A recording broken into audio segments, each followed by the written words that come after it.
Thank you very much. Good evening, ladies and gentlemen. Welcome to the special council meeting for Monday, March 13th, 2017 for the City of Nanaimo Council. Our clerk tonight is Ms. Sheila Gurry. We have a scheduled 10-minute recess at 9 p.m., which I would hope that we wouldn't have to use. I'd like to call the meeting to order. Can I have introduction of late items, please? Thank you, Your Worship. This evening for agenda item 7A, preliminary results from the 2017 assent vote, we're adding a delegation from Mr. Don Bonner. We're also removing item under 7A, the consideration of the adoption of the bylaw. And I believe Councillors Brennan and Hong have additions as well. Thank you. I have Councillor Kipp in the queue. Oh, thank you, Your Worship. I'd like to bring up an issue about the DNBIA and the dissolution of it and look to see if we can get a staff report on it. I guess that would be under other business. Thank you. Thank you. Councillor Fuller. I'd like to make a motion at some point to go in camera after the meeting to discuss some HR issues, censure issues, etc., etc. We had asked earlier this week to be able to do this. We received no reply. I hate going in camera, but I feel we need to discuss some stuff, so I would like to make that motion to go in camera. Okay, under what sections of the community charter? It'll be 91C. 91C? Yeah. Councillor Fuller, thank you. Anything else? Nope. Okay, thank you. No. Councillor Yoakum. Thank you. If possible, I'd like to add requested for under 7, Mr. Terry Wagar. Would like to be added, please, to the number 7, Mr. Terry Wagar. Mr. Terry Wagar for with respect to the preliminary results. Yes. 7A. Yes. Thank you.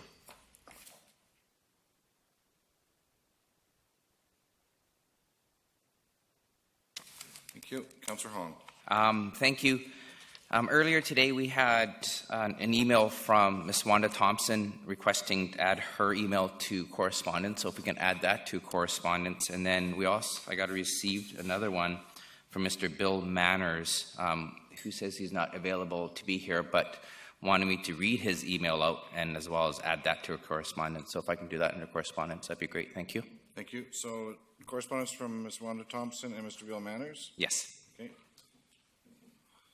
Thank you. Councillor Brennan. Thank you, Your Worship. I would like to add Mr. Alan Davidson, who would like to speak on the release of event centre documents that until now could not be released due to issues regarding city interests and other business interests. Mr. Alan Davidson under 16B then? Delegations I was hoping we could fit it under the preliminary results, given that without those results it could not be entertained. No, I'm thinking that would be something other than, so what we're going to be talking about with that one, of course, are the results themselves. Thank you. Okay. Councillor Beswick. Thank you. I just encourage Council to move 8A in front of 7A so that that delegation may be able to get their business done quicker than 7A. So that would be a new 7A you're proposing? Yeah, just switching the order of the two items on the agenda. Okay. Councillor Kipp, did you want to also move another delegation? Okay. How about 16A, Councillor Beswick?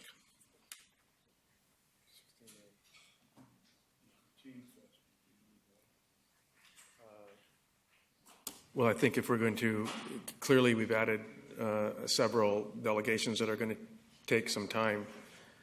So if we can move the people up that may not have to sit here for a couple of hours in order to get their business done, might be a courtesy to them. Okay. So we would propose to move 16A up. No, so that would be 8B. Move it up to 8B, okay, which would be in front of 7A. Everybody remember where the marble is now? Thank you. Councillor Brennan. Given that we're moving items around on the agenda, I'm not really sure that the decision on the delegation of Alan Davidson shouldn't be in order in the preliminary results of the multiplex. I'm wondering if you could put it under that so that all of those questions are contained in the same place. Move it in with 7A? Yes, please. Okay, Council's wish? Sure. Do it first. Yeah. No. It's after. Okay, can we have a vote on that then? The other one. So, to move 16B to 7A. Call the question. All those in favor? Opposed? Motion carries. Thank you.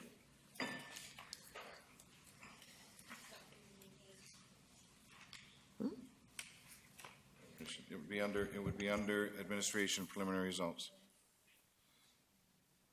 All right. Motion to adopt the agenda as amended. Moved by Councillor Bestwick, seconded by Councillor Brennan. All those in favor? Opposed? Motion carries. Okay. On to the next item. I want to first say tonight we're going to have some passionate speakers, I'm sure. So I wanted to remind everybody about council meeting decorum. A meeting of council is intended to be a place where democracy can freely take place in a respectful and safe manner. The council chambers is a workplace, and there are considerations council and staff must make sure that there is a safe workplace and a safe workplace exists. Each councillor brings to the meeting their own individual personalities, attributes, abilities, and values. Each member of council is required to be respectful, not interrupt or disrupt another member of council, staff, or the public when they do not have the floor. Each member of council is required to be respectful. Important attributes of the mayor and councillors include being fair and reasonable, objective and impartial, firm but friendly, confident but considerate, tactful and courteous, and confining discussion to within the scope of the meeting and within reasonable limits of time. Therefore, there will be no cheering, jeering, or other outbursts from the gallery to ensure that anyone speaking, whether it be a delegation, member of council, or staff, is not interrupted and do so freely without the fear of ridicule. The microphones of anyone that is being inappropriate or has exceeded their time limit will be cut off. You will be receiving tonight an audible alarm when your time is up.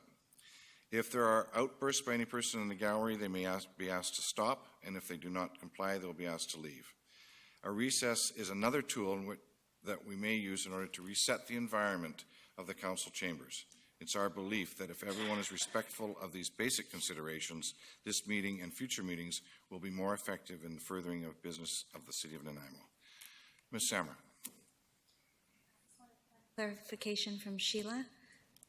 Is it that the travel advance assistance grant is going to be the new 7? And then the Al Bremen regarding sponsorship of Teen Fest is 7B? And then we go into the 8 with all the additions. When we were on there, I think we were using 8 for 7 and 7 for 8. Yes, we were keeping the numbers the same, but we have indeed switched the order, so yes. Thank you very much. There are no minutes for adoption, no presentations, and into the mayor's report. I just wanted to say I want to thank the community for showing up on Saturday, for taking the time to participate in the very democratic process of the determination of our referendum. And I want to also say how impressed I was with the level of engagement in the community. Whether people were for or against, for the most part, I found people to be very respectful of each other's differences of opinions. And I want to thank everyone for being so engaged. It was very impressive. So the next item, the new 7A, is the Travel Assistance Grant, Vancouver Island Special Needs Hockey Association. Second.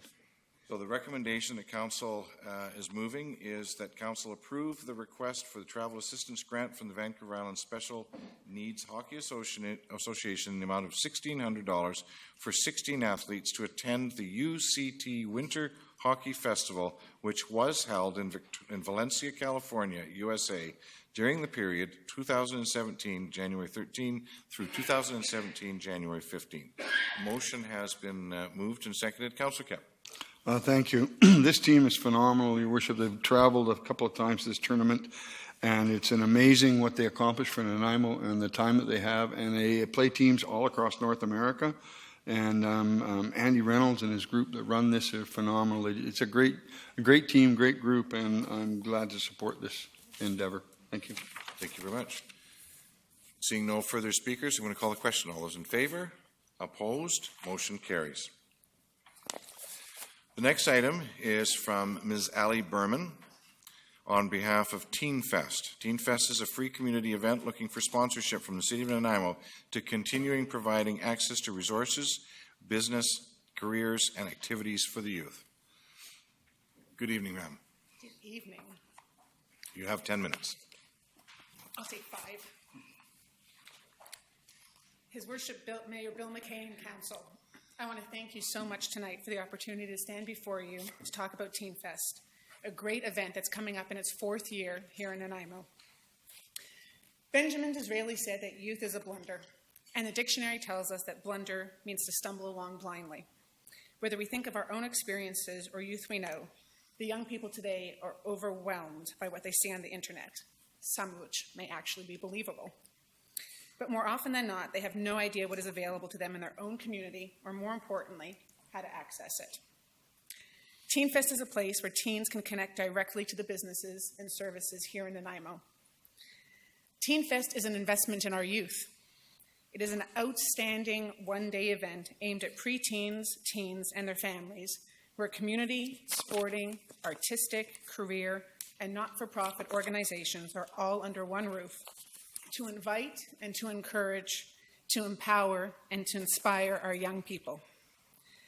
We know that the best way to get young people to invest in their future is to give them a vision of the future that is appealing and that is viable. On the philosophical side, Teen Fest offers the youth a focus for their time, their energy, and a future by introducing them to opportunities that they may never have considered, and at the same time, open up opportunities for those who have no direction, no self-esteem, and no expectation of having any skills. There are exhibitors at Teen Fest that offer information on health, on body image, safe driving, bullying, career study options, and so many other products and services. Teen Fest is essential for the municipality as teens and preteens are at the age group that most need to know the resources that are available, but they are the least likely to go out and find them. Teen Fest provides a valuable service that would essentially go unmet in the community. We are offering you an opportunity to partner with us. We all know how hard the teen years can be. We want to support our youth in navigating through these tough years for years to come, and we can do that with partners like you. By connecting teens to the businesses and resources right here in Nanaimo, Teen Fest encourages teens to engage with their community. We provide direct participation for the community. And when youth can see opportunities for success in their own community, they're more likely to stay in the community and contribute to the economic and social development. I am inviting you to stand with us to create change in the community. These young people are our future entrepreneurs, they're our future leaders, and they are the future of this community. So let's work together to try and shape their future in a very positive way.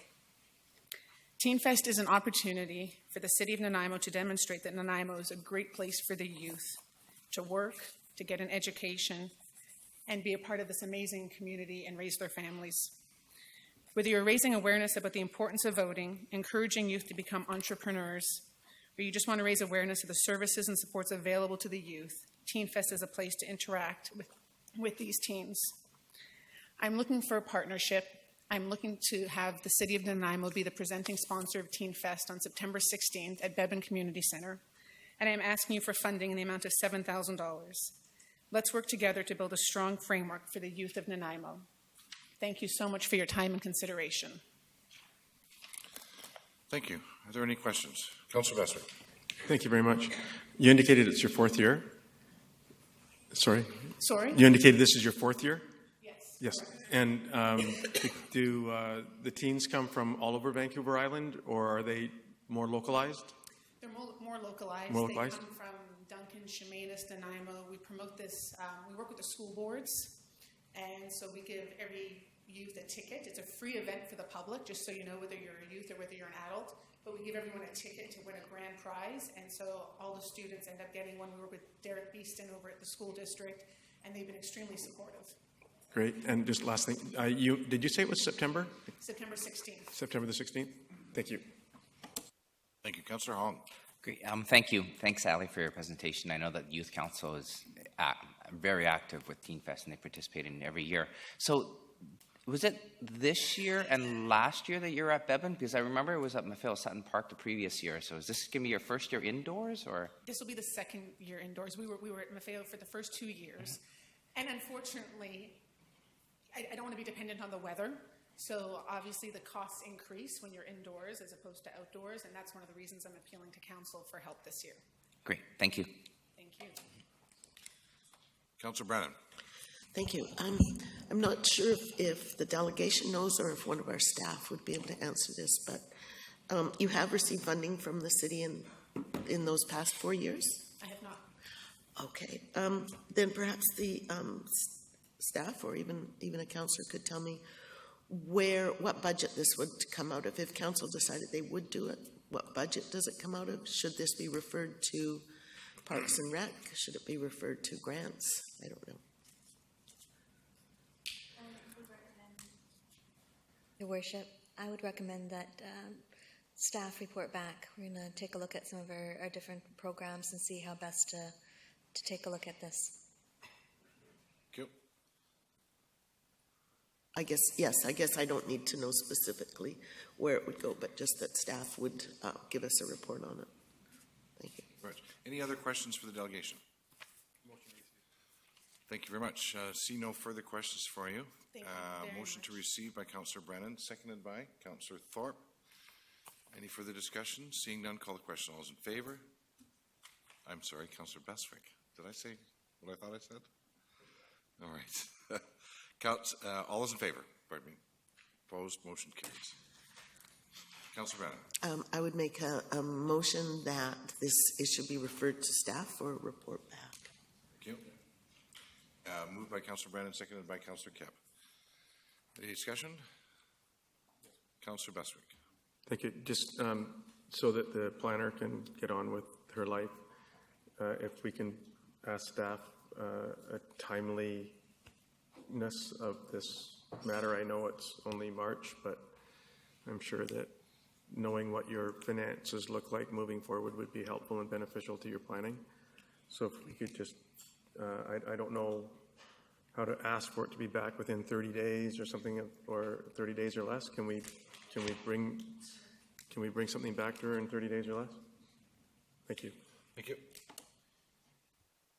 Thank very much. you. Okay, call the question. Okay, call the question. All those in favor? Opposed? Motion carries. Thank you. So the next item, which is the old 7, preliminary results. So, from Your the Worship, sorry to interrupt, but just before you get started on this, because there's not really a report and it's just a presentation, the presentation would go prior to the delegation. So Thank you. before you call them up, I wanted to let Thank you you. know No. So preliminary results from the 2017 assent vote by Ms. Sheila Gurry, Chief Election Officer, to announce the preliminary results for the 2017 assent vote. Thank you, Your Worship. So we just had our staff put on the board the pie chart from Saturday night, which reflects the preliminary results. The official final results will be done by me on Wednesday morning, and then there'll be an official report to council to reflect the final results, which shouldn't differ much from these results, other than the total number of eligible voters will go up slightly because new registrations go towards the total eligible voters in Nanaimo. So the percentage of voter turnout might slightly decrease a little bit because more eligible voters registered. We also have another slide that shows the different locations and the turnout at each one, and the yes vote to the no vote as well. And again, this will be confirmed in the final results that are due out on Wednesday morning. The legislation says I need to have them out by 4 p.m., but I'm planning to have them at 9:30 in the morning that day, the final results ready. And I would also just like to, I know Ms. Sammer wanted to say some stuff too, but before she does, I wanted to just give a special thank you to Sky Snellgrove. She was the Deputy Chief Election Officer, and I couldn't have done all of this without her. That and 175 people that were working out on Saturday, they did an absolutely fabulous job, and just the staff in Legislative Services, the staff in IT, senior management and their support. And the support from the public in the last week and a half. I've had so much good thoughts and emails and calls from the public that I don't even know, and I would just like to say thank you to each and every one of them, but especially staff. Thank you. Thank you very much, and thank you from council as well. Ms. Sammer. Thank you, Your Worship. Yeah. I also wanted to pause and take some time to recognize and show gratitude to City of Nanaimo staff who've spent the last 7 months working a huge amount of their time on this project. And we started in September, and it really ramped up over January, February, and March. And it was a very, very large workload and a very complex workload with a lot of different moving parts. And early on, I want to thank Victor for stepping in and getting us organized. He sort of Gantt charted it out. And how are we going to do this? Who's going to do what? How can we possibly be moving all these parts forward simultaneously and in collaboration and within cooperation? And so Victor really was the architect of how staff organized itself over these last 7 months to do the investigation into the feasibility of an event center and to provide that information and report it out to the public.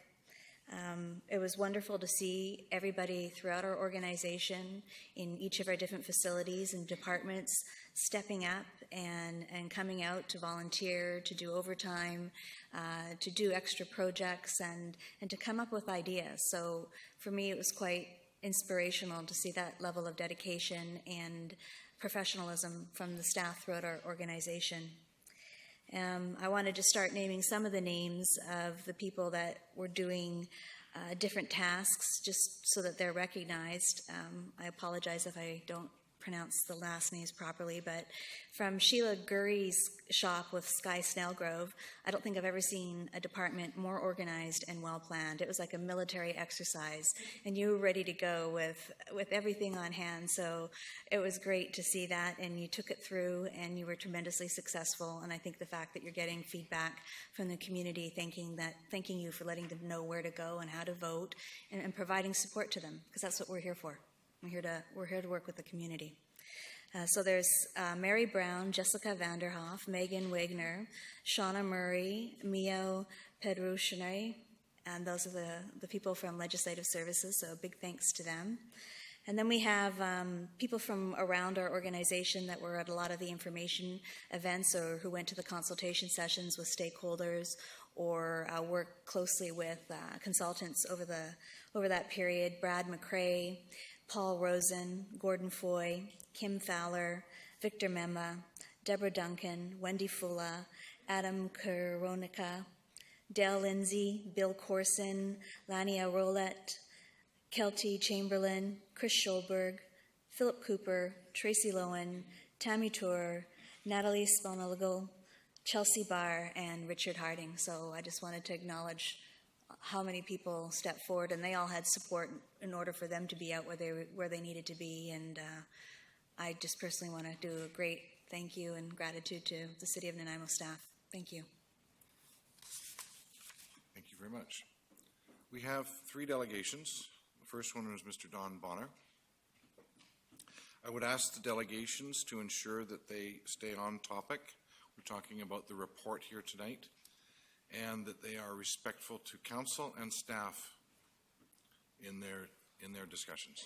Mr. Bonner, you have 10 minutes. I'm thinking this may or may not be exactly on the report. The report was actually quite short. I could start reading it if you want, and if council has a problem, I don't mind moving back to item farther back in the list. Okay, so the report is on the preliminary results.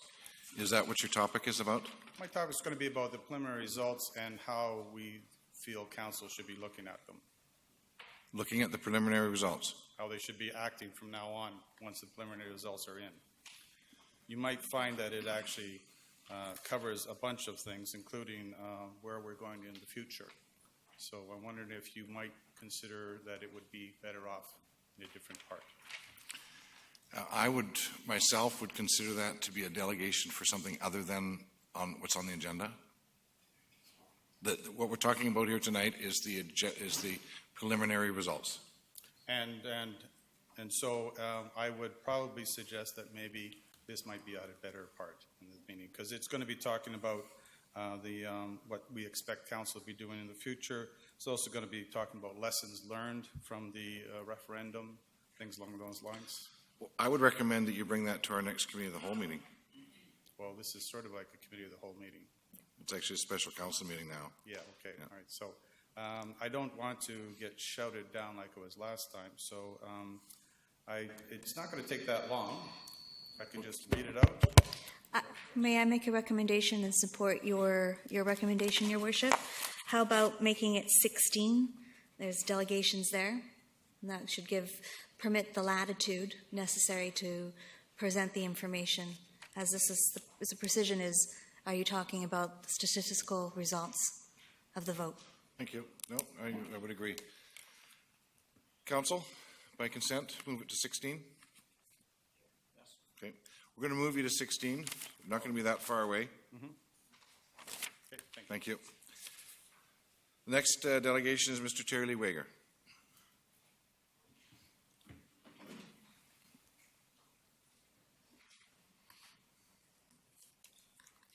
Thank you. I have something more to say than about the results too, so I'd like to be moved to item 16. But I'll just take 1 minute to thank Ms. Gary and the rest of the staff for the excellent job that they've done throughout this whole process. Right from the very beginning with the information sessions and stuff like that, they were very helpful and very well informed and very courteous and did a great job from what I could see. So thanks, but I have a lot more to say than that. So I'd request to be moved to item 16. Thank you. Thank you very much. Thank you. Okay. Mr. Davison, are you the same? Do you wish to be moved to 16 as well?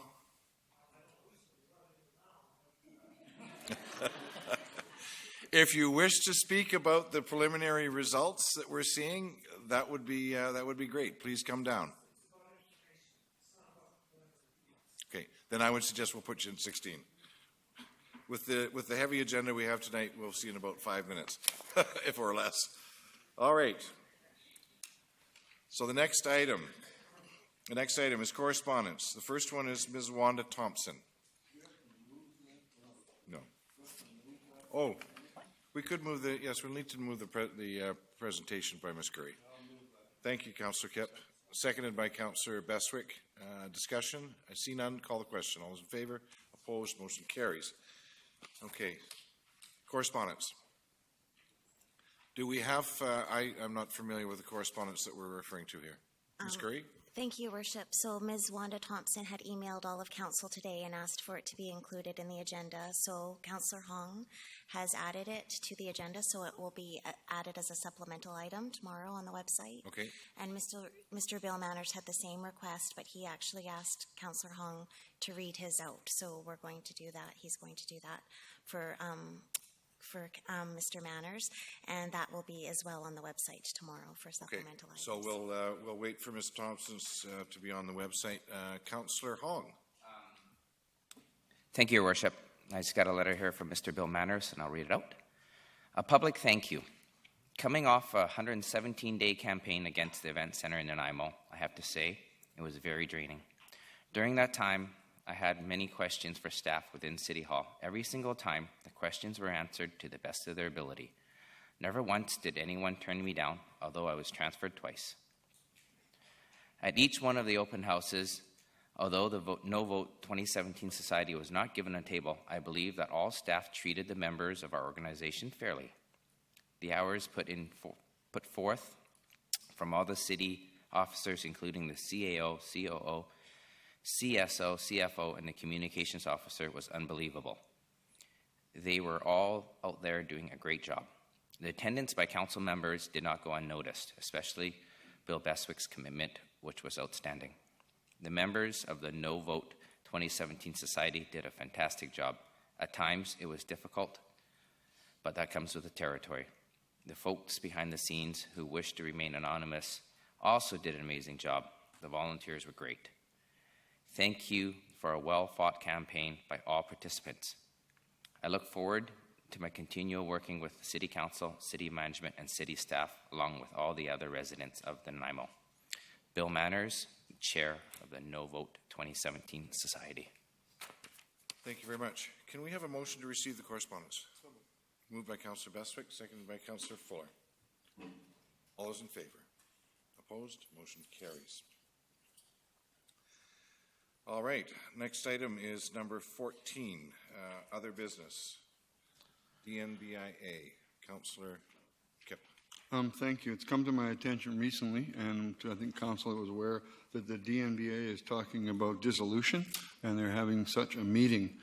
I've had some requests about what's happening with the disposal of the assets of the nonprofit corporation. So if staff, who is, I think, listed on the bylaws from the clip that was sent to me, so I'd request a staff report. And this is a very, I believe, reasonably urgent, because I think their meeting is coming up very soon, the 21st or something like that, as a special membership meeting for dissolution.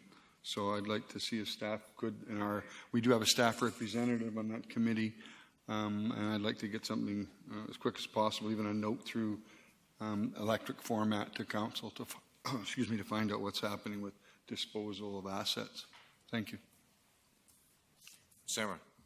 Yeah, we can certainly check into that, because we've been getting correspondence from the various organizations, and our bylaw is with the DNBIA, and there's questions about amendments to the bylaws and how that would happen if individual BIAs wanted to remain and collect those taxes. So we're looking into that. Yeah, they are their own nonprofit organization, so their winding up process is managed by them, but there's a possibility that there may be some city assets in their possession, so we'll check into that and see what's there. Thank you. Thank you very much. Next item, under delegations, not related to a report on council. The first one is Mr. Don Bonner.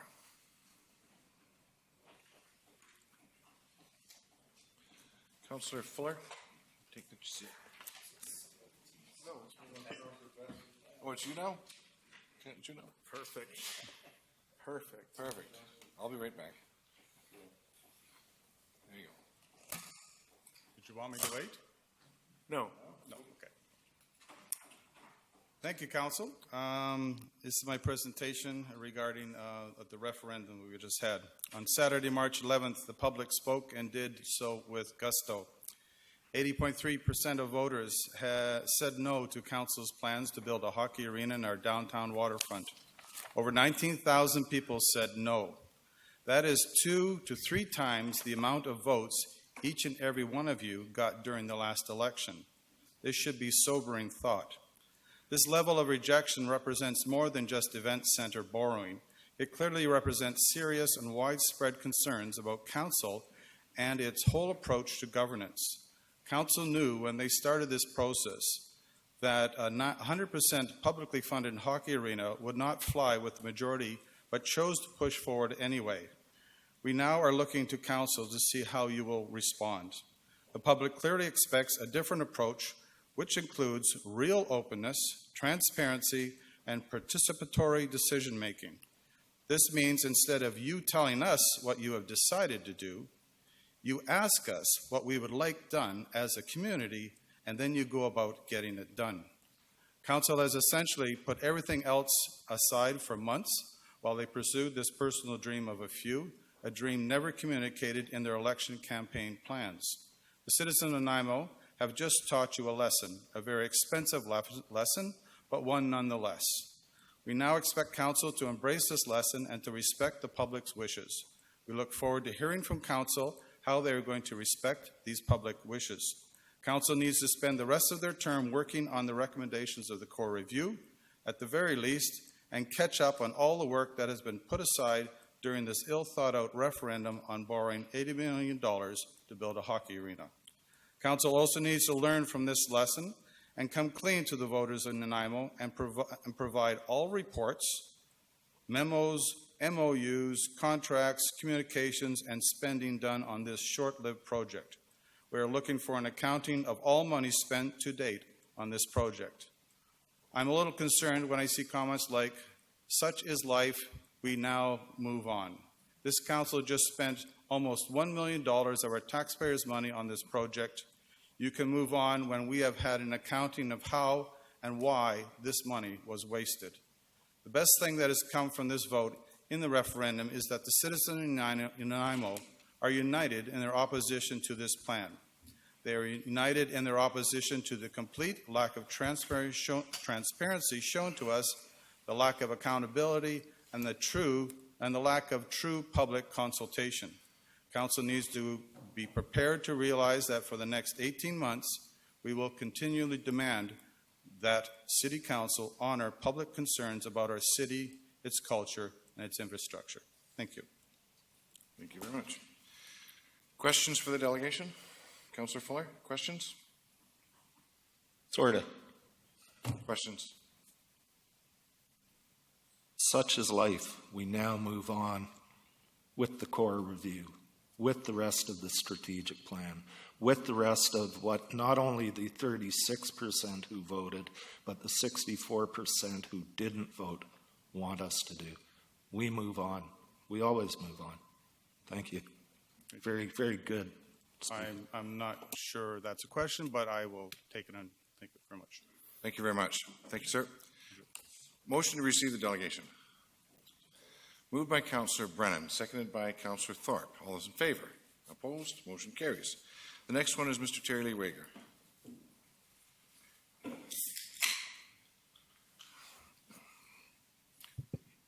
Thank you. I voted yes, by the way. Not that it matters now. Apparently I was outnumbered. But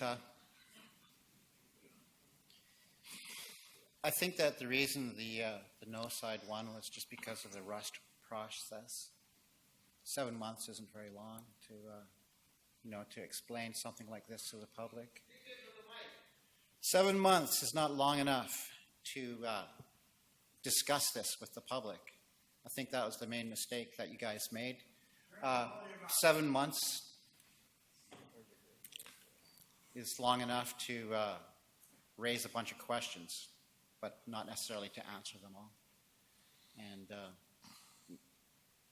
the financial plan and the numbers that we wanted or you wanted people to believe, so many events of this type and that type, when compared to other places, there just wasn't enough time to do a proper comparison and come to some sort of grips as to what real expectations should be for something like this. So it was a huge mistake to take an ultimatum from the WHL. I mean, 40 days a year there would have been a hockey team here. Fact is, 325 days a year there would have been other things going on here. But as soon as the WHL ultimatum, or whatever you want to call it, as soon as it became known that there was a rush to please them, well, that made it possible to characterize the whole thing as a $100 million hockey rink, when in reality, it could have been much more. It could have been the centerpiece for a localized development plan. So I guess that's why I think it lost. But my concern now is how we move forward. The city owns that property. Fee simple. I think that we should consider what to do with it now. Obviously, there's not going to be an event center there. So apparently, the history of that place is that it was the Nanaimo's village at one time. And I'm told that's where the Douglas Treaty was signed, in that spot.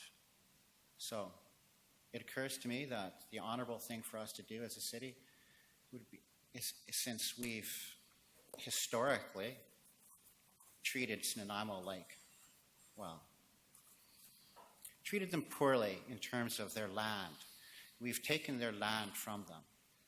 So it occurs to me that this would be a good time to give some back. My suggestion would be that we return their village site to them, give it to them, let them do whatever they want with it. It's theirs. We took it from them. Let's give it back. That's it. That's all I have to say. Thank you. Thank you very much. I don't see any questions, sir. Thank you. Motion to receive the delegation. Moved by Councillor Bestwick, seconded by Councillor Kipp. Thank you. All those in favor? Opposed? Motion carries. And the next one is Mr. Alan Davidson.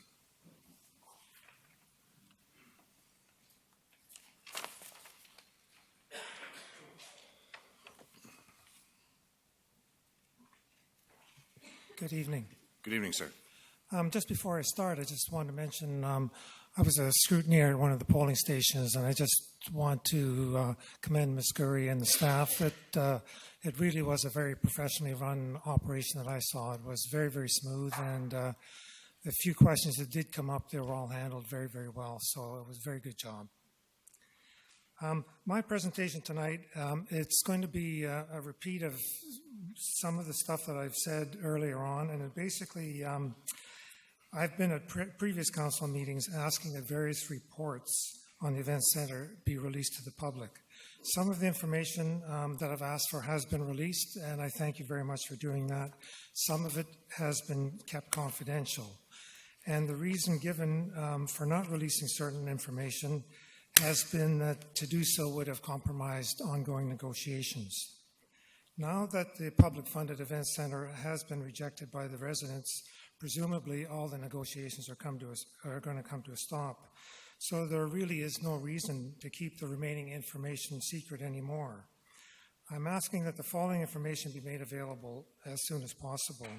Number one, the remaining portions of the Ernst & Young report that haven't already been made available to us. Number two, the construction cost estimate for the event center building. In Section 7 of the Phase 2 report, it's stated that the construction estimate is attached to the BBB report. This estimate, along with any contingencies included in the $70 million cost estimate, have never been made available to the public. It's time that we were allowed to see exactly what was in and what wasn't included in the $70 million figure. It's been difficult for me to understand why the cost estimate for the building was not released weeks ago. At the same time, the city provided detailed cost estimating for the road and the sewer work portions of the project. If the city was able to release all that stuff in great detail about the $10 million portion of the project, I can't understand why there was such a reluctance to release similar information for the building. But anyway, it hasn't been, but I would really appreciate if it could be. So that's basically it. I just want to like you to confirm whether or not this information is going to be released. Ms. Sammer. Thank you, Your Worship. We will take this away and we will advise council at a later meeting. Thank you. I hope that suffices, sir. Well, I'll maybe check in a day or two and see if I can get an answer. Thank you. Councillor Fuller, you have a question for the delegation? I was going to respond a bit to the mention of the roadway going through from Front Street. That may still happen because we have two options: to rebuild the causeway or put a road in. So we're going to think further on which of those to do, which would be better. That's actually not the portion. What I was talking about was the regional district sewer line and the front street. Yeah. when you look at what was released on those portions, it's why it was ever released is beyond me. It's information that should never have been released because it's in tremendous detail. It's all the unit prices, the quantities, stuff that would be very, very important to any contractor to see.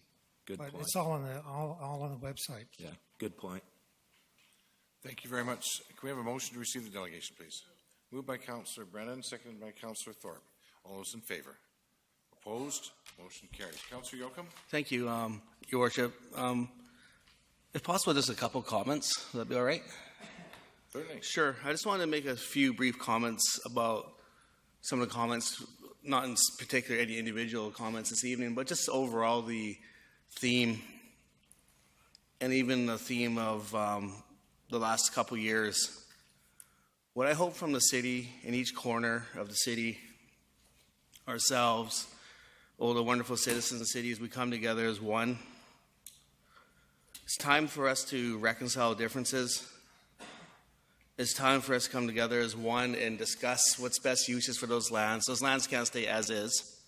How we come forward, I don't know. We got to look at everyone's input. So in regards to myself, someone asked, I don't know if it's an individual question, but for myself, I can only speak for myself, and I hope we can follow in the city when we're having meetings as such, and ourselves, our own decorum amongst one another, a very basic longhouse teaching, which has been centuries and centuries and centuries old, is we've had families that for decades and centuries feuding. But when you go into that longhouse, there's a pretender, or sometimes some longhouses have a hook or nail right above the door. You hang your crap up on that door and go in that longhouse and roll up and do business. Doesn't mean you're going to get along, not going to be best friends. For myself, I want to encourage, I haven't done a good enough job in that area, but for myself, that's going to be my decorum. We got to hang our stuff up with that hook. When everyone walks in those doors, or we come in these doors, or out in the city, I hope that's the direction we go as individuals, and the directions we all go as one, as wonderful citizens in the crowd and on TV, and ourselves. So I just wanted to state that's where I hope we go and have real fruitful conversation. Hang our stuff up on the door.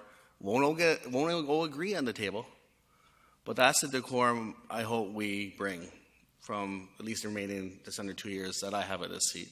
Thank you. I just want to share those comments to the people out there and share my thoughts. Thank you very much. Thank you, Councillor Yocum. Councillor Kipp. Oh, thank you. It's taking me a second here. I guess for me, while the public spoke, I've been on two sides of the yeses and the nos, and the protest was good. And I thought it was actually quite an engagement for our community. Interesting how people think you're going to raise their taxes. It really stirs them up. From my point of view, I just want to say to people that regarding the cost of this endeavor, and it leads into the first 2 years of this council, and as Councillor Yocum says, hopefully we can put all this aside and start dealing with some of the issues. But it took us 2 years to get to redoing our strategic plan that was in place 3 years before, but we didn't do anything on, and adding some things to it. And that's still valid. But this land now has a cultural and archaeological report. It has a geotechnical report that is valid. It has underground and above ground servicing plans. It has transportation thoughts within it. And these are all current and are attached to the property now. And it is ready for development. And in $216, that's very expensive things to do, to get architectural designs for it. Any development requires tenants, requires users, requires benefactors to these community assets. Like other event centers proposed, it required a major tenant, and we had heard of the Western Hockey League, but that wasn't the thing that did it. That wasn't the real reason. Some believed here that it was a stimulus for our community.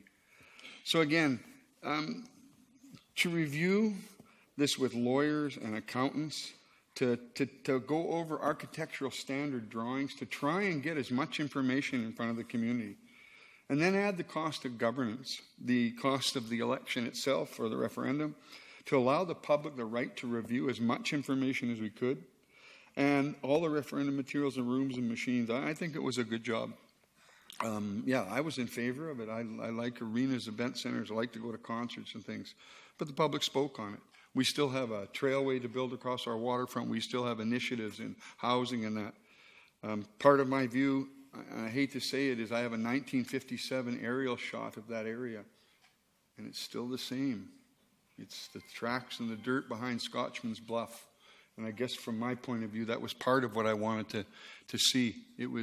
It's been dead for a while. And I look at the Vancouver models that we used for developing the South Downtown waterfront, and along there where GM Place and BC Place is, there was also co-op housing. So hopefully now, someone out there understands that that land has development potential. It has, what we did in this process, and some of the architects will back me up here, we did it fast because we sometimes extract about 2 years out of developers. And the staff never sees it much past council. The public only sees it at a public hearing, but we'll spend 2 years on a development. But we sped this up to try and get it out because we floundered for our first 2 years. So from my perspective, I appreciate it. I'm not resigning. I've always given my time to Nanaimo and will continue to do that. And so I appreciate the fact that we had a lot of people turn out, and it's good to know people are watching. But I appreciate the fact that that land is ready for development. It has, again, archaeological, cultural, geotechnical, underground, above-ground service, transportation models. That road should go down to SFN land, and not just pretty pictures during this. It was site investigation was done. It wasn't just pretty pictures. So I think the money is still there, some of it, and $800 to $1 million for the stuff we produced. And you look online for all the reports. A lot of stuff was produced, and it was a lot to assemble. And I appreciate what Mr. Wagger said. Maybe too short of a window, but I appreciate it. Thank you very much. Councillor Hong. Thank you.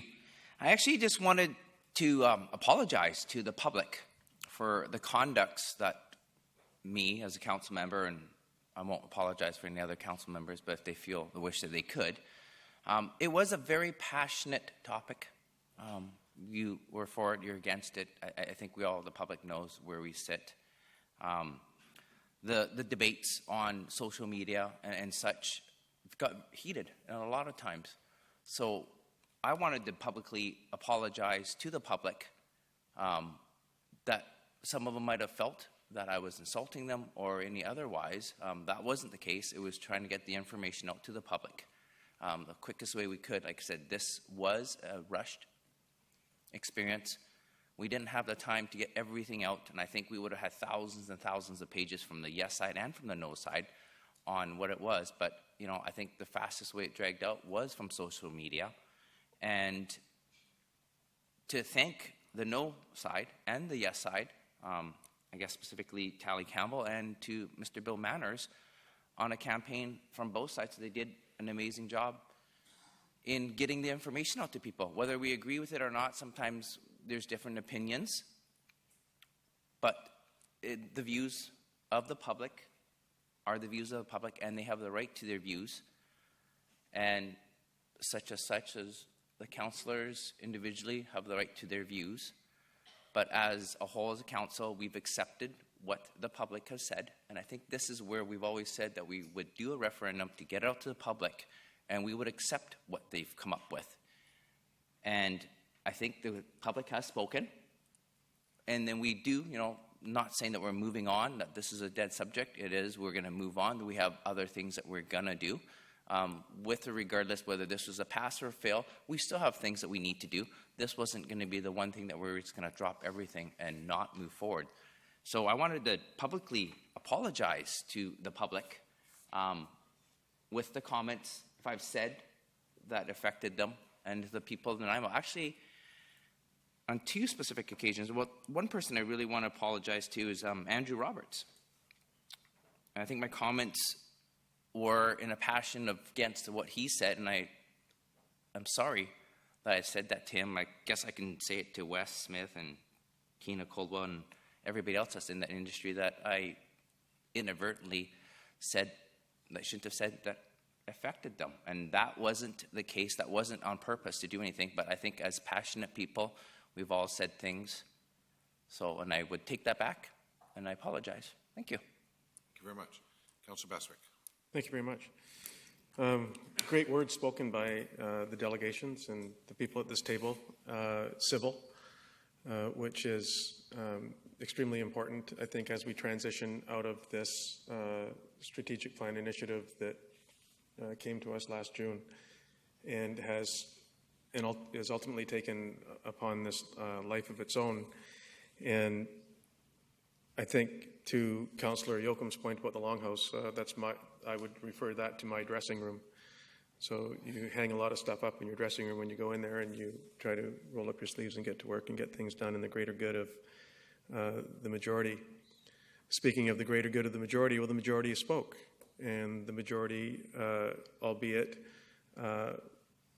chose opposite or an alternative viewpoint of mine that I've had for probably 20 years, which I'm certainly not going to make any apologies for being a sports person that has a high threshold for events and what they do for your community and the quality of life that I believe that an event center brings families together, brings people together, brings cheering and brings memories and brings a whole bunch of things together beyond whatever happens inside those venues. And when I look at events and activities and people gathering together, it's usually for a good reason. It's usually for a quality of life initiative. It's usually for something. And right now, people that gather at our recreation facilities and centers are typically going there for good times. They're typically going there because they're enjoying themselves and having fun. And for me, at my stage, it was, if we don't do it now, in the middle of this term, in the 21st century, to get a state-of-the-art center for the next generation, make an investment, then I don't know when it's going to happen. And that's fine. The community has spoken, and the community has said that we wish not to invest in an event center in that location at this time. Fair enough. That's the democratic process that we entertained and we exercised, and that's a good thing. So I'm going to compliment, and I also think, too, that when we date ourselves, when we go backwards, which we have a real habit of doing, and we're really good at it here, we go back to failures, and there's been so many. We all live here for the right reasons. We all live here for the quality of life, and we all live here because, and if you haven't lived here your entire life, you're moving here, and you're moving here for a reason, because of its beauty and what it has to offer in its natural settings. And now we're trying to attract people to come here. We're trying to attract hotels, we're trying to attract foot ferries, we're trying to attract more people. We all want more people to come here to drive our economy, to increase our taxes, the people that are contributing taxes to our base. And we've heard time and time again at this council table that we need more attractions here. And whether it's an event center or not is really irrelevant at this point in time, obviously. But we do need, according to most tourism experts, and they know who they are, I'm certainly not one of them, and economists will tell us that we need some of these things in order to attract more people to our city for livability and otherwise. People are shaking their heads in the audience. And that's fine, because whatever your political ideologies are or whatever your value system is, and I just want to go to that whole civility thing. When you're at odds, when we have differences of opinions, then it can get passionate. And as it got closer and closer and closer, the passion elevated and elevated and elevated. And I think some of it was probably not real. I think some of it was just passion, and I think that's fine too. But I think moving forward now in the transition is civility. Because honest to goodness and honest to God, we are all neighbors. Like, we all live in the same place. And if I think that there's something that's a higher priority than you think, or this council thinks, then honestly, it's your duty to come and tell me that I don't, this is what our preferences are, or mine, or whatever. Because things take a long time. I think the vote on March 11th, 8th, and 1st had much to do with the facility we're sitting in right now. And I can tell you that I wasn't a part of it in 2005. And very few people that are here were. So, in the 94 Port Theatre, I keep hearing about the Port Theatre, and I keep hearing about the cruise ship terminal. Like, well, we're not going to close the Port Theatre. And God forbid if we even thought that we might. We're not going to close Frank Crane Arena and Bevan Pool and the Aquatic Center. God forbid. And the people that didn't want the Aquatic Center on 3rd Street several years ago, thank goodness we have it. It's our most popular facility in the city of Nanaimo, and there's a whole bunch of people that didn't want the Aquatic Center. So that's all fine, but thank goodness we have these things. And I hope that we can have discord. I hope we can actually talk. And I hope we can actually do that as Councillor Yoakum, and I'm sure other councillors that are going to follow, and Councillor Kipp, and Mr. Wager, and Mr. Davidson, and Mr. Bonner, Councillor Hong. If we truly want to move our city forward, truly, and if we truly want to advance our city together, then we can only do that through communication and not confrontation. We've had enough of that. I've sat here for 13 years now. And on many of those occasions, most of the people in this audience have been, and watching, have probably been pretty supportive. And it's interesting that how an event like this can literally be as divisive as it, I think, has become. So now, what do we do for an encore? What do we do next? Where do we go from here? And I have to make every assumption that this council is going to sit in a room together and say, we recognize and acknowledge what the community has told us on March 1, 8, and 11.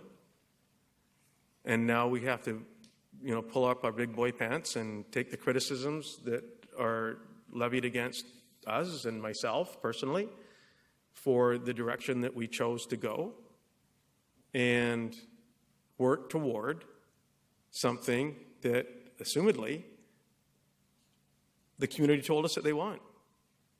I know they told us what they don't want, loud and clear. So now it's just about, okay, well then, where are we going to go from here? What do we want? How are we going to get there? What path are we going to choose? How long is it going to take us? Let's move at the speed of business if we can. There's many professionals in the audience right now that think that we move too slow on a majority of topics, on a majority of projects, on a majority of items. I think I'm getting some attention right now. And so now, to find that balance on how to get where we want to get to, where are we going to go, how are we getting there, and move past where we've just come from. And if we aren't willing to do that, then God forbid we're not going to be able to move on together if we choose not to. It's a choice. It's a choice. We can disagree. It's a choice now. So let's move on together. Let's do something that's good and grandiose and whatever this people in the community think the city needs. And we can move forward.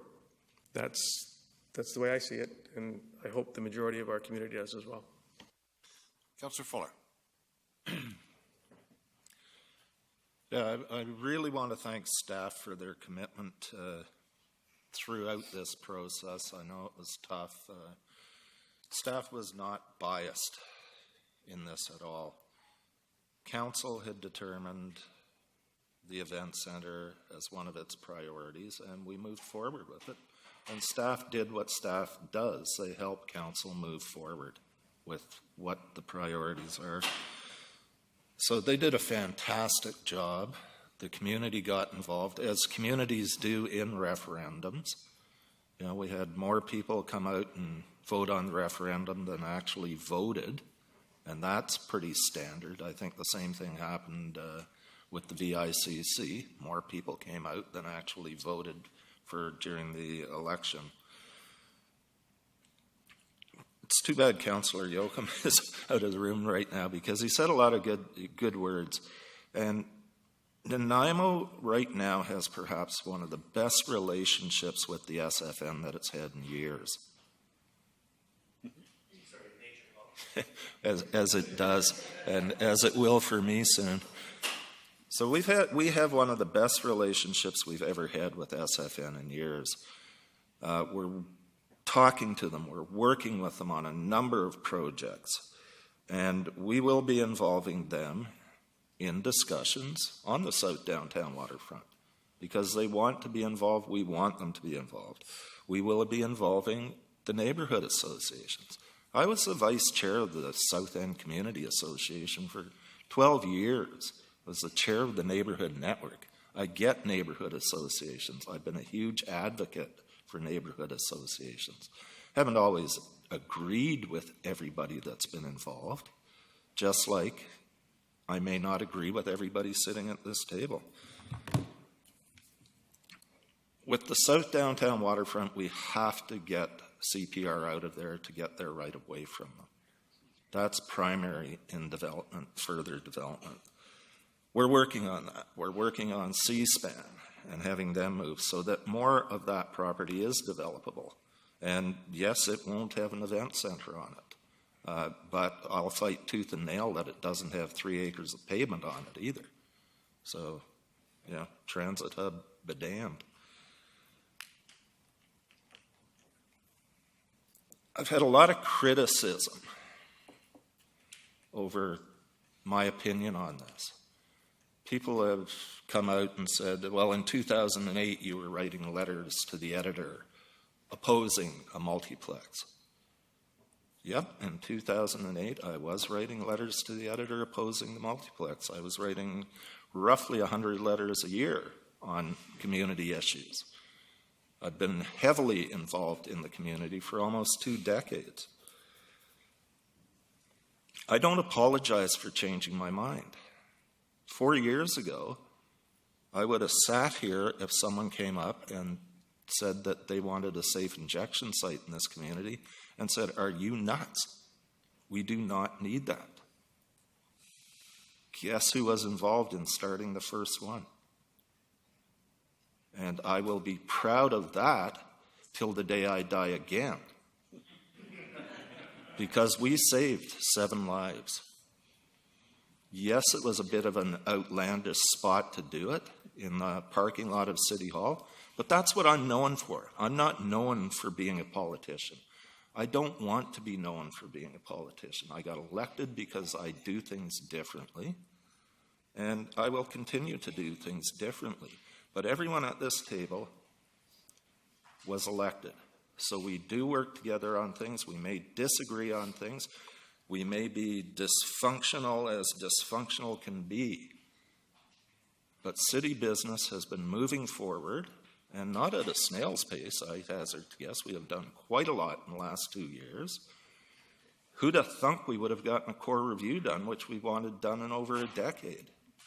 And only half of that's done, so more of that's coming. So good on the community for getting out and voting on the referendum. We all supported the referendum, and we support the outcome of it. 80% of the people that voted said they did not want the center down there the way it was, and that's fine. We accept that. I accept it. I'm good with it. Yeah, and hence, so be it, and let's move on, because we have to move on. I'm not going to dwell on this. I'm going to take the lessons learned from this and move on, just like I've taken the lessons learned from 20 years of being a community advocate in Nanaimo, and moving on. And if people do not want to vote for me because of this one issue, as I said to a few people who sent me emails today, that says a lot about you, not a lot about me. And I don't want your vote. Councillor Thorpe. Thank you, Your Worship. Just briefly, I'd like to add a couple of words to what has been said already. First of all, a real thank you to members of the public who did take the time to become informed and take the time to come out and vote on Saturday. I really appreciate that the public did get involved in this issue. And yes, emotions did run high at times, and there were disagreements. But the main thing for me is that people did become engaged, and council has heard a very definite message, I think not just in terms of the event center, but in terms of the public's perception and perhaps lack of trust in this council's ability to show good governance and good behavior. And I hope that's a lesson that we will take to heart. I guess the next 18 months will show. In terms of the process, I personally felt, as others have stated, that this was a rushed process, and I think that worked against it. I wasn't comfortable with it. I think it was rushed partly and largely, I would say, due to the Western Hockey League, which was unfortunate. I feel, again, personally, that staff has had to devote so much time to this project that other things have just naturally been put on the back burner, and I am sorry about that. And I really look forward as we move ahead to hopefully hearing what the people of Nanaimo want to see us concentrate on, moving ahead with smaller projects and issues that we can tackle at a much less lower price, issues to do with safety and infrastructure, the nuts and bolts of what people want to see in a good community. And I hope that we can do that starting immediately and look at what projects that we can tackle and move forward, because there's several that seem to have fallen off the table. In terms of the area of land that we've been talking about, this is our last piece of beautiful waterfront property. I think we have to be very careful as we do move forward in terms of how that property now will be used. And like everybody else, I think I don't want to see it remain as it is. I would like to see us refer back to the work of Dr. David Whitty and the South Downtown Waterfront Initiative, which developed some excellent charrettes on that property, and I think we need to go back and examine those ideas and perhaps use those as a starting place to move forward. So we'll see what happens in the months ahead. All I can say is we've heard loud and clear from the public on this issue. It's done. And now we get back to the other business of council, and hopefully we can move it ahead, and hopefully we can do so in a civil and rational manner. Thank you. Councillor Brennan. Thank you, Your Worship.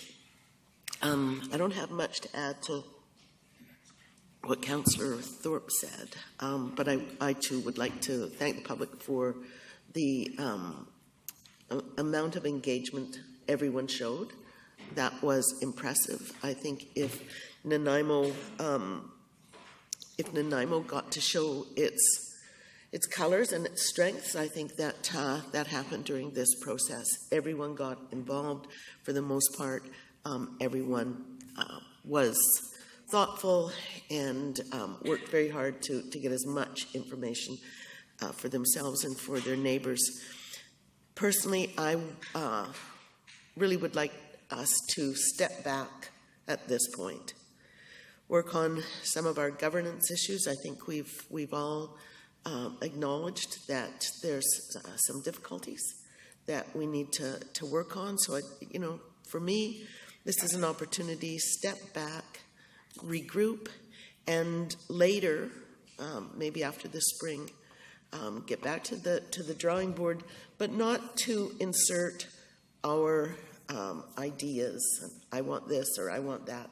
I really think at this point, after this exercise, we need to go back to our citizens with an in-depth consultation about where they want to see us go, what they want to trust to us in the last remaining year and a half about of our term. So thanks to everybody for your work in helping us come to decisions, and I look forward to more. Thank you. Councillor Kemp. Well, governance, man. Show me a government right now across the world that can run itself and that everybody's nice to each other and everything. I see that happening in the States, Germany, everywhere. The government's out of its mind right now. And I think that's what the people voted against. They voted against the VICC. Some voted for SFN being in, some voted against SFN being in. It's just the way the world is right now. If you thought it was a stimulus, you voted for it. If you thought one of 10 other things, you fought against it. I'd like to know what projects haven't been getting done because staff had been done. I heard that today, and that concerns me because I think something's just short. But that one thing I did hear from the public is this more ability to have input. So I might bring forward a motion to look at. So this 4-year term we have, so say 2018 is an election and a possible referendum on a strategic plan or things like that, and some things. And then 2 years later, 2020, a referendum plotted so that the public could have input on how council was doing, what projects they were picking forward, because we've got we would add 2 years, and then again, at the 4-year cycle, there'd be an election and a referendum. I think that might be something to look at now, to give the public something they want, that's more input into the major issues, because the day-to-day issues are going on. I'd like to hear all the potholes that are out now, but send those to staff. But maybe that is a 4-year term with a referendum in the 2-year term, and a referendum at the election might suffice to get more input from the public. But I'm concerned when I hear that things didn't get done because of this. That's not true for me. And we can bite off all the little projects we want to do. We've been waiting for 10 years through Parks and Recreation for the little facility out in Harewood. I mean, 10 years, I think, that plan, that dry floor out there has been on the books. We built that blob of concrete pretty quickly, without plans, without any money. So this council has a lot of stuff to deal with. That disgusting letter that hit the table a while ago, I still want to deal with that. I'm still hung up on that. So yeah, we got some stuff to deal with. We got some governance issues. So. Thank you very much. Okay. No further speakers. No, we've got question period. Question period.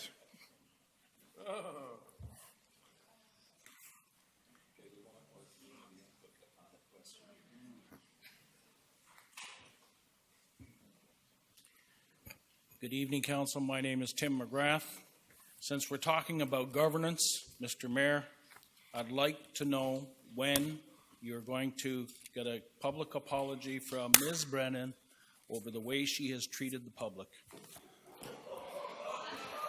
Sir, we've asked this question before.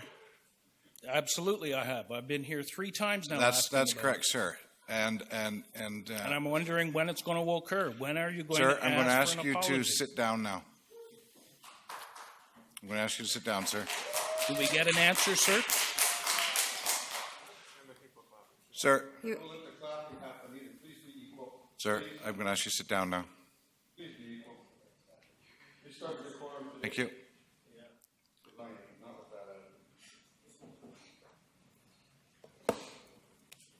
Thank you. My name is Sydney Robertson. I live on Irwin Street in Nanaimo.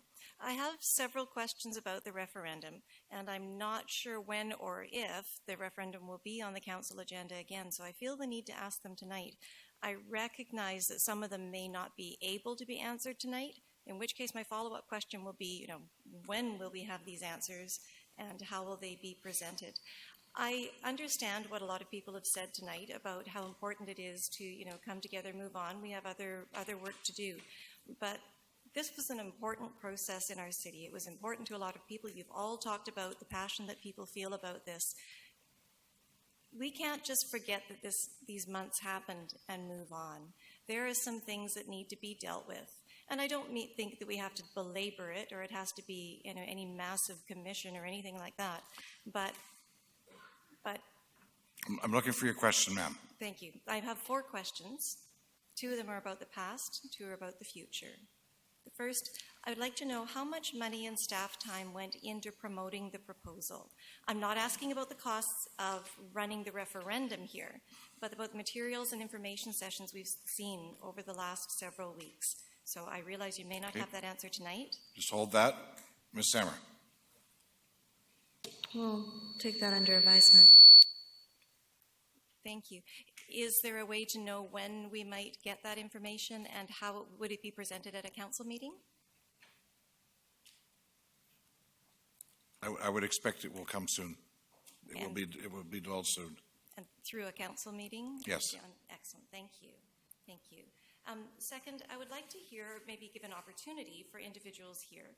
I'd like to know, was there anything about the process that you wish had been done differently. And I'll let you know that one of the things that I'm listening for is if anyone feels that it turns out to have been inappropriate to exclude registered societies, registered sponsors from being included in the information sessions, but you don't have to limit yourselves to that.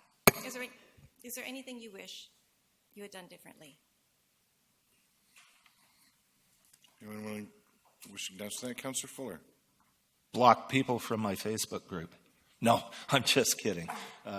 Probably the only councillor that has a social media group, and probably the only councillor that willingly took shit and abuse on it without blocking or cutting people off, no matter what their opinions were. Yeah. I was thinking of something that you last said when you talked about staff spending time promoting, and I would look at it more as providing information, because if you divide providing information time and actually promoting time, you might get two different figures on that one. So, I think overall it went great. Why we didn't allow service groups, et cetera, to be in on the information sessions, I think staff can explain that better than we could. When the VICC thing was going on, Friends of Plan Nanaimo did exactly the same thing. We were outside, we were going door to door. And when we had money, we would do mail-outs as well. So you step up. If you don't want something going on, you step up, and the people that don't want something going on tend to step up, and good on them. Yeah. Yes, okay, well, on to the future. Any number of people online have expressed some alarm, don't worry, at Councillor Hong's comments that it's not over, and I'm wondering if you may like a chance to clarify specifically. I think people need to hear, will any of you be revisiting a proposed event centre before the 2018 civic election? Councillor Hong. Great. Thank you. Welcome to the media. They cut the rest of the stuff out and they put on what they want to hear. But it was long, as Philip and everybody else, the mayor was there. We did do a lot of interviews with the media that they picked what they wanted to hear. Some of the parts that you missed was when I meant it wasn't over, Victoria did theirs, I think 3 times, theoretically speaking. So for us to say that this is over and we're never, ever going to get an event center, well, that's wrong. We had concerns from citizens that if it was private, they could do it. So if a private developer comes and says that they're going to build it out in Cable Bay, wherever, well, then it's not over. So are we going to actively pursue taxpayers' money at this point in time? No. But it's not over. If somebody comes forward with a plan that's great and it's not costing taxpayers or people like the idea, then it's not over. If they feel that we only need to put $30 million and they're willing to put $30 million, then we'll go to them and ask them. But to say that this is completely dead and we're never, ever going to talk about this again that's just ludicrous. We can't think like that in Nanaimo. And like I said, you missed the part when I did mention that it took Victoria 3 times to get it. And that was the problem, that it was miscommunicated. Okay, thank you. I just wanted to say something on that one. There were three things that came forward, came to the surface in my view. And the first one was the public, at least what they were telling me, and what I've heard many people say, and I've read in the media, and both social media and mainstream, and that is the notion that the community was going to take all the risk on the project. And it became very obvious that people were very vocal about the community taking all the risk. Communities are generally adverse to risk, whereas business takes risks every day.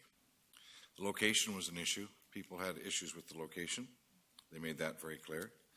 And with respect to the final one, which I was been asked about 10 times since by media since the vote on the results of the vote came out on Saturday night, was the issue of the community's lack of confidence in this council to be able to manage a project like this. So you could take the other two, the top two. You could change location, and you could you could share the risk with someone else. I believe that this council should not proceed with looking at this particular project before the election. Councillor Bestwick. Thank you. Thanks for your questions. Thanks for all your participations at all the events. I know it was grueling and tiresome. To answer your question, I believe that if there isn't a different model that comes forward, potentially or not, then I don't think that this council certainly will have any conversations about the event center pre-2018. And if I was forecasting, I don't think that this will be a topic of conversation unless there is a different model with the private-public partnership until probably 2026 or 2030. Do you have any other questions, ma'am? One more. Last but by no means least, what happens now in regard to talks with the Nanaimo First Nation about the South Downtown Waterfront lands? Is anyone considering the recommendation of the South Downtown Waterfront Initiative Committee to create a charter or a corporation in full partnership with this SFN to guide the long-term development of those lands? Has that been under discussion at all? Councillor Kipp. Thank you. To your 4 questions, I'd like to find out all the costs, all the staff remuneration, everything that goes into it, all the costs involved. And I agree with Councillor Fuller. We pushed this as a council, and so staff facilitated our needs on it. So they weren't the promoters. I would say we did as a council. So from that perspective, what would I have done differently? Like to got to our strategic plan earlier in our term. The previous term I was on, same thing. Had to fight for a strategic plan. It didn't get implemented. This council, the 4-year term, didn't get implemented. So I wish that had got done differently, which would have put us in a different position bringing forward a strategic plan. The waterfront trail from Chase River to Departure Bay has been forgot right now, and it's in our strategic plan. I will not revisit the arena in this model, not in my lifetime. Just the way it is. I'm not too long at the tooth for this one to happen again. And the SFN lands, I looked over the 2014 motions that had been brought forward from the South Downtown Waterfront Committee about SFN, the Port Authority, and the City of Nanaimo forming a charter. I've looked that up, and so yeah, that's top on our list now. And as I said when I talked earlier, that land's ready for development now. So South End needs to push now what they see, the co-op housing or what they can see down there. Because I said to you before, I don't think we can afford $300 square foot condominiums like the Vancouver market that some of those buildings cost now. That's why we haven't had a hotel. That's why we haven't had some of those. But if we can do like these wooden walk-ups and things like that and get SFN involved, and I'll say there was some website stuff about me being asked to leave the SFN committee. I left on my own accord. I asked to be off it. I was having some difficulties with one member, and I felt that it was better for me to remove myself, but I always supported SFN and a lot of other things, but I also support our community rights on those things too. So it needs to go forward, but it sat idle now for a few years. Nothing was happening. No one was pushing it. It got left. And this council has been busy doing core services review. We spent the other day, we motioned for a 10-year plan on our fire department. Fire department's $8 to $10 million a year. We asked for, we voted on a 10-year plan, and that department's never had a core review. And that's $80 million of spending right there for our fire department. Working on fires, 3.4% of their work. They didn't even include ambulance in that planning, so and that's 68% of their work. So we got a lot of work to do. And I'm willing to move forward, and that's why we did not be arrogant enough to just go and build our dream. We put it out to the public, and you've had your opinion, and I'm happy to move on. Thank you. Thank you, Councillor Yoakum. Thank you. To answer a question ago, is in the next 18 months, is this as an event center in my game plan? No. I respect what the citizens have said, loud and clear. It's now to the latter question is in regards to the Nanaimo First Nations and the, what's it, David Woody's group, South Downtown? The South Downtown Waterfront Initiative. Yes, I read the report. Process. Nanaimo did not support that initiative then, and I don't think they do now, so I look forward, though, on working with Nanaimo. And so I want to put that out there. People think Nanaimo was part of that, but they weren't. Just because they were invited doesn't mean they participated or had an interest in participating. So, but nonetheless, however this goes, I said about 20 minutes ago, is I look forward to being a support and being where we can come together with Snamo, the city, and key stakeholders on, because a year ago I stayed with those lands. It can't stay as is. Sure, there's no event center, but we got to do something. And with the Snamo's 8-9 acres working this way, and the third that's still owned by CP Rail and the Wilcox properties, I look forward to everyone coming together and creating a vision together, which includes Snamo participating this time, and the city, of course, and whomever else. I don't know if I answered that, but I tried my best. I think so. Maybe I can just clarify that what I'm looking for is not a process where we take an idea and look for a rubber stamp approval. I'm looking for engagement from the start. But the South Downtown Waterfront Initiative visioning was an excellent process. We can just set it aside for a minute, but it's more important that the process right from the get-go be appropriate and be respectful and be completely inclusive. So I'm not asking for anyone to come up with a great idea right now. There's no end of ideas out there. That's not the problem. We need the process to be right. And in my mind, and I think in a lot of people's minds, that means that we need the SFN to be happy with the process right from the start. Then we find the ideas to fit into the process. That's not a question. Sorry, go ahead. Councillor Fuller. And that's where we are right now. Good. Is we are working with the SFN. As I said before, we've got a number of things we're working with them on. This is one of them. And as Councillor Yoakum said, the SFN did not buy into the South Downtown Waterfront Initiative. Doesn't mean there's not a lot of good things in there. There are a lot of good things in there. So hopefully we will get something going pretty quick. I know we should be scheduled to meet with SFN within the next couple of weeks. One of the best things I've gotten out of being on council is the work I've been able to do with SFN, because my work in the community is with a lot of First Nations members who are at the bottom of the barrel. They're chronically homeless, hugely addicted, victims of residential school stuff, and being able to keep them housed, get them into housing, and improve their lives has been phenomenally great for my other work. And now being able to work with the Snuneymuxw community to help benefit that community as a whole, as well as Nanaimo as a whole. That's why I ran for council 5 times. And that's why I'm sitting here, and it is in process. And SICA will be involved again at some point. You can pretty much guarantee that. I can guarantee it too. Well, Ms. Samra? Thank you, Your Worship. So this question's come up a lot in the context of the event center. I think the questioner behind you suffered through me reading off 30, 40 odd meetings that we've had. So the city has a protocol agreement working group that's been in place since the early 2000s, and we are in the middle of negotiating what's known as a relationship agreement.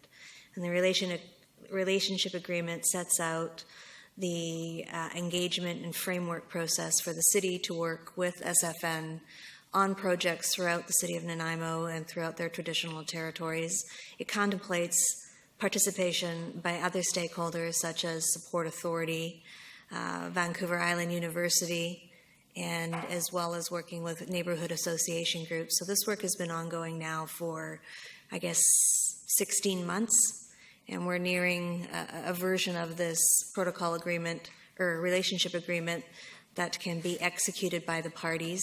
It replaces something that was done back in the early 2000s when the relationship between the city and the First Nation was in its infancy. And it was simply enough that they got together twice a year around a table and were able to have a meeting. The type of work that's being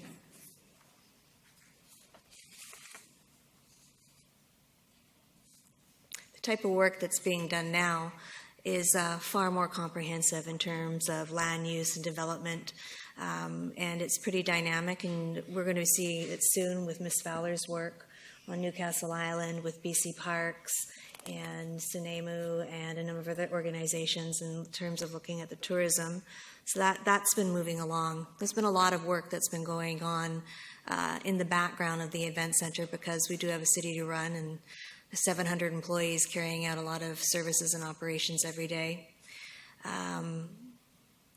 So we have that. Then we also have tripartite working groups and agreements with the port and SFN, and those are going ahead as well. They're pretty important documents. And about a year ago at this time, we had the SFN negotiating team and the Port Authority and my class do something that was pretty innovative, and I've been wanting to share this with the community. And each of the groups represented different parties, such as SFN and C-SPAN and the Port Authority and the city, and they negotiated a land use plan across the entire waterfront. And they came up with pretty incredible ideas that could be used at our tables, and they benefited from having Acting Chief White Doug III, Councillor Thomas and Councillor Good presenting to them, Mr. Dumas, President, CEO of the Port Authority, and really getting a sense of the challenges that we face at these tables, but they're students and they could push through in a faster way, visioning. And so they were able to look at what to do there. So I think that the city's very, very well placed to continue to work in partnership and in collaboration with these organizations. Yes, that vision has been set aside. It is a vision and it's a reference point, but any process going forward must have SFN at the table, and we need to be understanding what their terms and conditions are in being at that table. So I think it's going to be a different process moving forward. Thank you. Very much. Ma'am. Good evening. My name is Wanda Thompson. I'm from Brecken Hill. I just have some technical questions about contracts and agreements that are negotiations that were happening, I think, as part of the process to prepare for an event center. So my questions are, if there were negotiations ongoing with the WHL or with the WHL team, are those now immediately ended? I'd also like to know whether or not, if we did enter into preliminary contracts with BBB Architects and with Ernst & Young for services for the event center, do we have to pay penalties now to break those contracts, given that we are not going ahead with them? And also, what is the effect of the management contract that we entered into, I believe, with Spectra to manage VICC? Because I think the idea is that it would have been jointly managing both the event center and this facility. So how does that affect the contract that we entered into with them if they thought that maybe they were going to be managing two different facilities and now it's only one? So what's the impact on that? So those are my questions. Ms. Semmer. Will join in. So the memorandum of the understanding between the City of Nanaimo and the WHL was a non-binding agreement that set out in a couple different paragraphs condition precedents that must occur in order for the parties to move from one keystone to the next. The relevant one for the City of Nanaimo is that in order to move forward within the memorandum of understanding, there had to be a referendum vote of yes, authorizing the $80 million. Once that failed, the remaining condition precedents, whether or not they could be met, are irrelevant. We're not able to meet one of those, and the agreement terminates. In terms of the contract negotiations for a new service provider for the Vancouver Island Conference Center, we've reported on this in September, October, November, and have been very clear that our expression of interest for any operator would include operating the conference center, potentially the event center, destination marketing, tourism, conference marketing. And bidders could bid on one, two, combinations thereof, or all. And we are in active negotiations with them now. And those will continue as the current service provider's contract terminates on the 17th of March. So we're moving forward with those. in terms of the agreements with the architects. If you recall, on the last vote for the approvals of funding, no authorization was given to enter in with them, so those were terminated. Any of the work that was done by the project manager, which would be the other contract, was managed up to the date of March 11th, so those services provided and rendered would be paid for.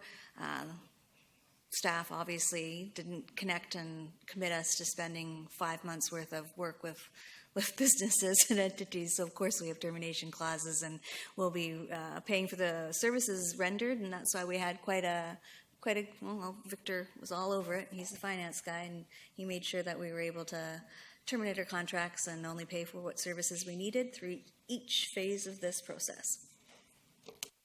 Thank you. And does that include for BBB and Ernst & Young as well, that there was those contracts are terminated without penalty?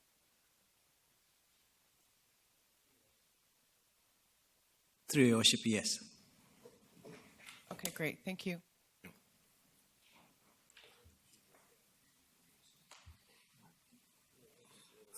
Just following up from that last question, I've got a very similar question. I think you've partly answered it. And it's about the project manager that was hired. There was $75,000 set aside for that, which got us from February the 20th until March the 11th. So I'm assuming that we haven't spent $75,000 in 3 weeks. Mr. Miller. Through you, Your Worship, we will know pretty soon when we get the invoice. But is the invoice like an hourly rate kind of thing we're paying?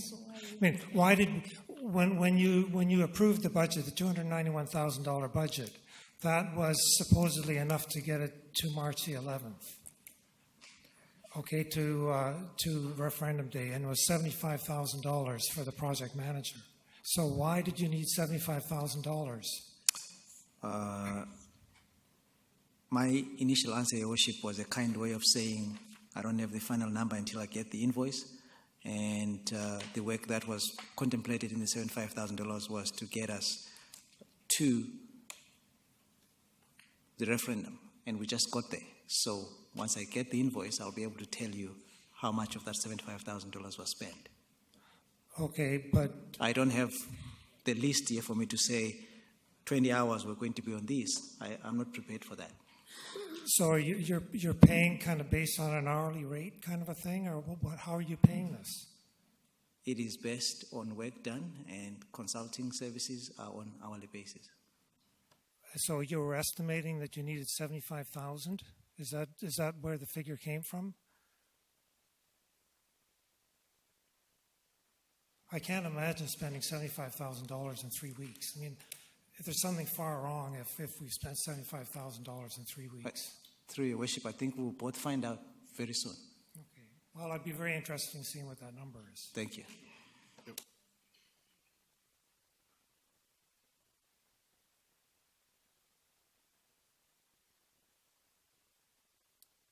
A question not related so much to what we've been talking about up to now, but Councillor Fuller mentioned something earlier regarding, before I get into that, I'd like to take this opportunity to comment on Councillor Yoakum's comments earlier, and just to say thank you. I know that's not a question, but thank you. Councillor Fuller mentioned earlier that a council mentioned censure earlier, and that would suggest that a council member is being disciplined for something. The question is, when will this be done in public rather than in camera, so that the justice can seem to be done, because council members are obviously our candidates on here. So I would say to you that we don't have the details of what we're going to be discussing in camera. He brought that up as a topic item, but we've not had it explained exactly what the details of the item are. Councillor Fuller, did you care to answer that? Personally, I'd love to bring everything out in public, but I get outvoted all the time. So you'll find out when it gets released. Do we know when that might be? No. Ms. Sammer, you were chimed in. Okay, thank you. Okay, Thank you.